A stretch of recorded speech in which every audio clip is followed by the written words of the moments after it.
Welcome to डूपू tales. एक छोटा सा सुंदर गांव था जिसका नाम था सोनापुर। उस गांव में हर तरफ हरे भरे पेड़, कच्ची पगडंडियां, मिट्टी के घर और सुबह सुबह चिड़ियों की मीठी मीठी चहचहाहट सुनाई देती थी। इसी सोनापुर गांव में भोला नाम का एक बहुत ही गरीब किसान रहता था। भोला की उम्र करीब 40 साल थी। चेहरे पर हल्की सी दाढ़ी और आंखों में मेहनत के साथ साथ उम्मीद भी झलकती थी। उसका घर छोटा सा था।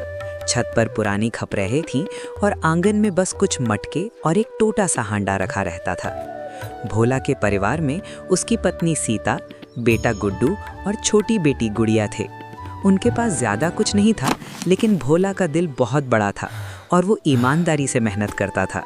भोला के पास सिर्फ एक छोटा सा खेत था, लेकिन दुर्भाग्य से वो खेत कई सालों से बहुत सूखा और कमज़ोर हो गया था।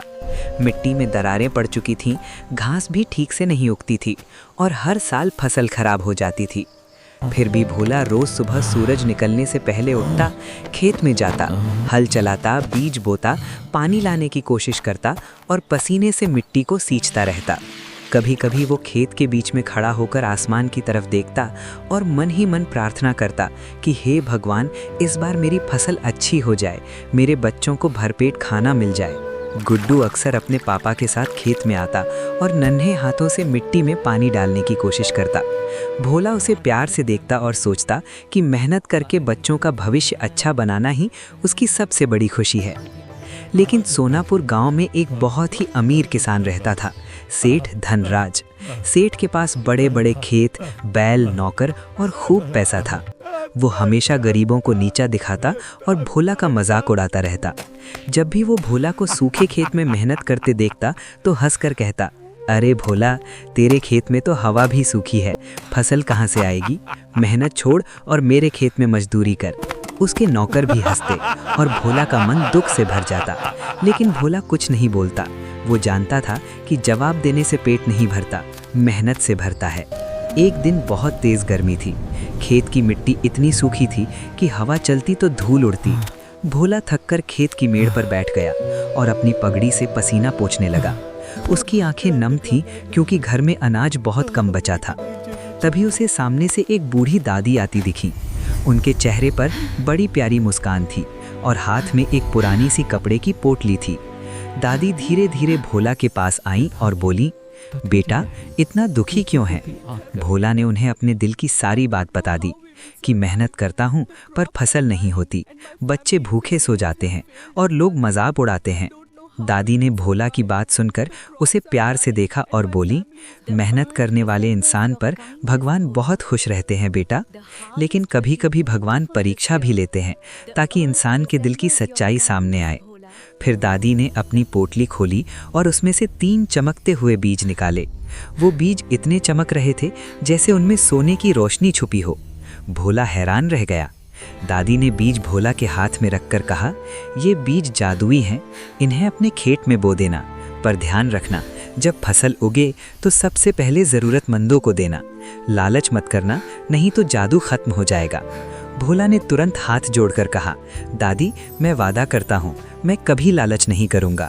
दादी ने उसके सर पर हाथ रखा, जैसे आशीर्वाद दिया, और तभी हल्की हवा चली, धूल उड़ गई और दादी अचानक गायब हो गई। भोला घबराया भी और खुश भी हुआ। उसे लगा जैसे भगवान ने उसकी सुन ली हो। भोला दौड़कर खेत में गया और वो तीनों बीज अपने खेत के सबसे अच्छे हिस्से में बो दिए। उसने थोड़ा पानी डाला और मिट्टी से ढक दिया। उस रात भोला को नींद भी ठीक से नहीं आई क्योंकि उसका दिल उम्मीद से भरा था। अगली सुबह जब वो खेत में गया तो उसकी आंखें खुली की खुली रह गईं। जहाँ कल सूखी दरारें थीं, वहाँ आज हरी हरी नन्ही पौध उगाई थी और उसमें से हल्की सुनहरी चमक निकल रही थी। भोला उछल पड़ा। उसने गुड्डू को आवाज़ दी, गुड्डू जल्दी आओ। गुड्डू दौड़कर आया तो बोला, पापा, ये तो जादू है। भोला की आंखों में खुशी के आंसू आ गए। दिन बीतते गए और खेत का जादू बढ़ता गया। 3 दिन में पौधे बड़े हो गए, 5 दिन में फूल आ गए और 7वें दिन खेत में सुनहरी गेहूं की बालियां लहराने लगी।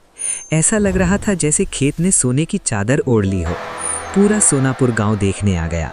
लोग कहने लगे, अरे भोला के खेत में तो चमत्कार हो गया, किसी ने कहा, इतनी फसल तो बड़े किसान के खेत में भी नहीं। भोला बस सबकी बात सुनकर मुस्कुराता, क्योंकि वो जानता था कि ये जादू असल में उसकी सच्चाई की परीक्षा है। पर सेठ धनराज का दिल जलने लगा। वो सोचने लगा कि ये भोला इतना आगे कैसे निकल गया, जरूर इसके पास कोई जादू है। उसी रात सेठ चुपके से अपने नौकरों के साथ भोला के खेत में गया। चांदनी में खेत और भी ज्यादा चमक रहा था। सेठ ने जैसे ही बालियां काटने के लिए हाथ बढ़ाया, अचानक खेत में तेज हवा चली और एक आवाज गूंजी, रुको। सेठ कांप गया। उसी पल सुनहली रोशनी फैली और दादी की आवाज सुनाई दी, ये खेत मेहनत और अच्छाई का है, लालच का नहीं। लेकिन सेठ ने घमंड में कहा, मुझे चाहिए ये अनाज, मैं ही इसका मालिक हूँ। जैसे ही सेठ ने बालियां तोड़ी, खेत की जमीन कांपने लगी, सुनहरी बालियां सूखने लगी और जमीन से कांटे उगाए। सेठ डरकर पीछे भागा, पैर फिसला और वो कीचड़ में गिर पड़ा। शोर सुनकर गांव वाले जाग गए और सब खेत की तरफ दौड़ पड़े। सबने देखा कि सेठ धनराज कीचड़ में गिरा पड़ा है और उसके हाथ में चोरी की बालियां हैं। गांव वाले हंस पड़े और बोले, सेठ जी, अब चोरी का मजा आया। सेठ शर्म से सिर झुकाकर भाग गया। अगली सुबह भोला ने फसल काटी, लेकिन दादी की बात नहीं भूला। उसने सबसे पहले गांव के गरीब लोगों को अनाज बांटा। किसी के घर चूल्हा नहीं जलता था तो वहां अनाज पहुंचा। किसी के बच्चे भूखे थे तो उनके लिए रोटी बनी।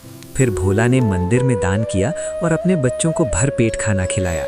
गुड्डू ने खुशी से कहा, पापा, आज मैं सबसे ज्यादा खुश हूँ। भोला ने उसे गले लगाकर कहा, बेटा, जब हमारे पास ज्यादा हो जाए तो दूसरों के साथ बांटना ही सबसे बड़ा धर्म है।